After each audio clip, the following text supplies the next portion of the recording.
In any commercial kitchen, restaurant, or bar, keeping equipment clean is critical for food safety. Not all equipment is cleaned the same way. It depends on whether it's cleaned in place, CIP, or cleaned out of place, COP. CIP is used for equipment that can't easily be moved, like beverage lines, beer taps, coffee machines, and large mixers.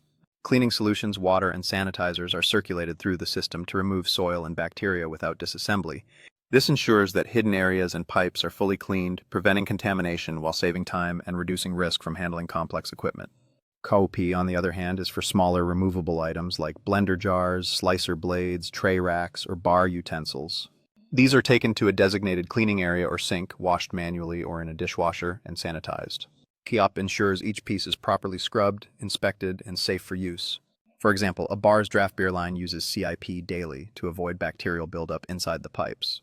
Meanwhile, cocktail shakers and strainers are COP cleaned after each shift. Understanding which equipment is CIP or COP ensures your cleaning schedule is efficient, effective, and compliant. Proper cleaning protects your customers, maintains your reputation, and reduces risk of foodborne illness.